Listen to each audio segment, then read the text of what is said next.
양형 사유를 구체적으로 살펴보겠습니다. 피고인은 1970년 6월경 공무원으로 임용된 이래 약 50년 동안 외교통상부 통상교섭본부장, 국무조정실장, 경제부총리 겸 재정경제부 장관, 국무총리 등으로 재직하면서 다수의 훈장과 포장을 받았습니다. 피고인 윤석열 등의 내란 행위에 관하여 사전에 모의하거나 실행행위를 지휘하는 등 보다 적극적으로 가담하였다고 볼 자료는 없습니다. 피고인은 국회에서 비상계엄 해제 요구안이 의결되자 이 사건 비상계엄을 해제하기 위한 국무회의를 소집 주재하였고 그에 따라 비상계엄이 약 6시간 만에 해제되었습니다. 피고인은 현재 만 79세의 고령임에도 벌금형을 포함하여 아무런 형사처벌을 받은 전력이 없습니다. 피고인은 최근에 이르러 경도 인지장애와 우울증을 진단받아 그에 따른 치료가 필요하고 피고인의 배우자는 독립적인 고등이 어려워 피고인의 돌봄과 간호가 필요하다는 내용의 관련 자료가 재판부에 제출된 바는 있습니다. 그러나 이러한 사정이 있더라도 다음과 같은 점을 고려하면 피고인에게 엄한 처벌을 하는 것이 타당하다고 보입니다. 윤석열이 2024년 12월 3일 비상계엄을 선포하고 이에 근거하여 헌법에 따라 보장되는 의회, 정당 제도 등을 부인하는 내용의 위헌위법한 포고령을 발령하며 군 병력과 경찰 공무원을 동원하여 국회 중앙선관위 등을 점거, 출입 통제하거나 압수수색한 행위는 앞서 본 바와 같이 형법 87조에서 정하는 내란 행위에 해당합니다. 이러한 12.3 내란은 국민이 선출한 권력자인 윤석열 전 대통령과 그 추정 세력에 의한 것으로서 성격상 위로부터의 내란에 해당하는데 이러한 형태의 내란은 이른바 친위 구테타라고도 불립니다.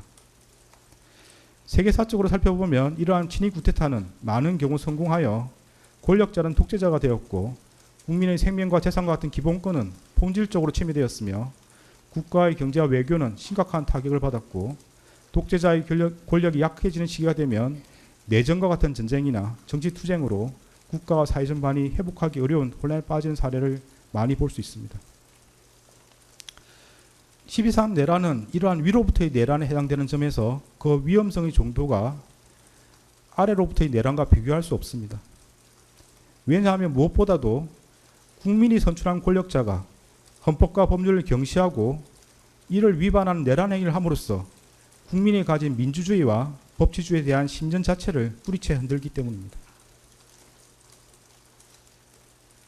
현재 우리 주위에는 민주적 기본 질서에 대한 중대한 침해가 있거나 이를 파괴하려는 시도가 있고 이미 유효한 구제수단이 남아있지 않는 그러한 극단적인 상황에서나 논의되는 저항권을 평상시에 아무렇지도 않게 주장하는 사람들, 헌법과 법률에 정한 바 없어 위헌위법한 주장에 불과한 계몽적 계엄, 잠정적 계엄, 경고성 계엄을 당연하듯 주장하는 사람들, 지난 2025년 1월 19일 발생한 서울 서부지방법원 폭동사건과 같이 자신의 정치적인 입장을 위해서는 헌법과 법률을 쉽사리 위반할 수 있고 그 과정에서 다른 사람이 피해를 줄 수 있는 상황이 당연하다고 생각하는 사람들, 민주주의의 근본이 되는 선거제도를 정당한 근거 없이 부정하는 사람들이 있습니다. 12.3 내란은 이와 같이 잘못된 주장이나 생각을 양산하거나 그 상태를 더욱 심각하게 만들었습니다. 이러한 점에서 아래로부터의 내란에 해당하는 기존 내란 사건에 관한 대법원 판결들은 위로부터의 내란에 가담한 피고인에 대한 형을 정함에 있어 기준으로 삼을 수 없습니다. 그리고 기존 내란 사건이 발생하였던 시기와 12.3 내란이 발생한 시기에 대한민국의 국제적인 위상은 비교할 수 없을 정도로 차이가 납니다. 현재 대한민국은 세계적으로 선진국으로 인정받고 있고 이에 따라 국제무역과 국제정치 등에 있어서 그 위상도 기존과 비교할 수 없습니다. 이러한 대한민국에서 친위 구테타가 발생했다는 사실로 인하여 생긴 경제적, 정치적 충격은 기존 내란 행위와는 비교할 수 없을 정도에 이른다고 보입니다. 이러한 점에서도 기존 내란 사건에 관한 대법원 판결들은 피고인에 대한 형을 정함에 있어 기준이 될 수 없습니다.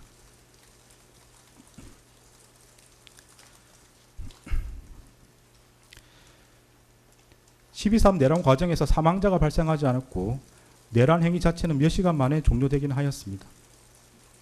그러나 이는 무엇보다도 무장한 계엄군의 맨몸으로 맞서 국회를 지킨 국민의 용기에 의한 것입니다.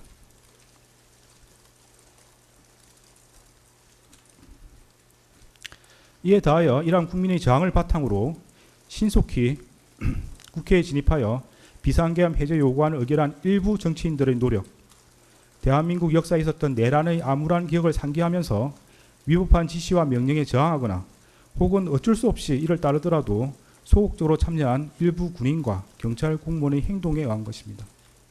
결코 12.3 내란 가담자에 의한 것이 아닙니다. 따라서 12.3 내란 가담자에 대한 형을 정함에 있어 피해 발생이 경미하였다거나 짧은 시간 동안 진행되었다는 사정을 깊이 고려할 수는 없습니다. 일단 국헌을 물랑하게 할 목적의 폭동이 발생하면 이로 인하여 막대한 인명과 재산상 피해, 사회적 혼란이 초래될 것은 분명하고, 혹시라도 내란이 성공하여 국민적 합의로 성립한 현재의 헌법 질서가 폭력에 의하여 무너지게 되면 이를 원래대로 회복하는 것은 대단히 어려운 일이 될 것입니다. 따라서 그러한 내란 행위를 사전에 차단할 필요가 있고, 이러한 목적을 달성하기 위해서는 내란 행위에 가담한 사람들을 무겁게 처벌하는 것이 불가피합니다. 피고인은 간접적으로나마 민주적 정당성과 그에 대한 책임을 부여받은 국무총리로서 헌법과 법률을 준수하고 헌법을 수호하고 실현하기 위한 모든 노력을 기울여야 할 헌법적 의무를 부담합니다. 그럼에도 피고인은 12.3 내란이 성공할지도 모른다는 생각에 이러한 의무와 책임을 끝내 외면하고 오히려 그 일원으로서 가담하기로 선택하였습니다.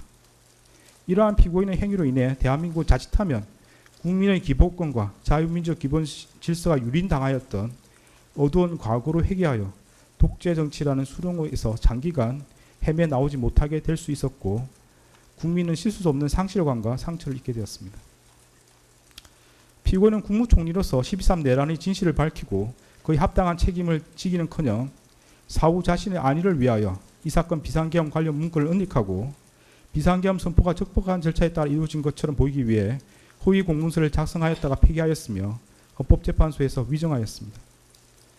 피고인은 재판 과정에서도 허위로 진술을 번복하고 대통령실 CCTV와 같은 객관적인 증거에도 불구하고 아무런 기억이 나지 않는다고 주장하는 등 진실을 은폐하고 책임을 벗어나고자 할 뿐입니다.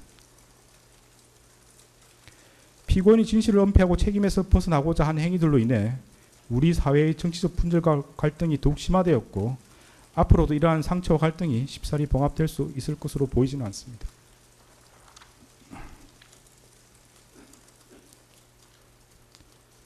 피고인은 제2회 공판기일에서 12.3 내란에 관하여 여러 가지 법적인 검토가 필요하여 공개적으로 제지하지 못했다는 취지로만 진술하였다가 이 법원의 요구에 따라 내란 중요임무 종사 공소사실이 택일조로 추가되고 대통령실 CCTV 영상 재생 및 정인신문 등 증거조사를 거쳐 자신의 범죄 사실이 탄로나 형사처벌의 기로에 서자 마지못해 최후 진술에 이르렀어야 국민이 겪은 고통과 혼란에 대해 가슴 깊이 죄송스럽게 생각한다는 취지로 진술하였지만 그 사과의 진정성을 인정하기 어렵습니다. 달리 피고인이 진지하게 반성하고 있다거나 자신의 범죄 행위로 인하여 국가와 국민이 입은 피해를 회복시키기 위한 어떠한 노력을 하였다고 볼 아무런 자료가 없습니다. 이러한 점과 그 밖의 양형 조건이 되는 여러 사정을 종합적으로 고려하여 주문과 같이 형을 정합니다.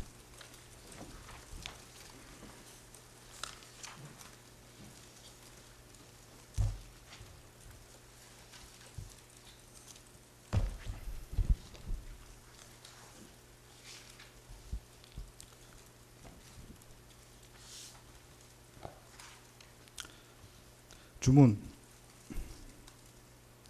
피고인을 징역 23년에 처한다.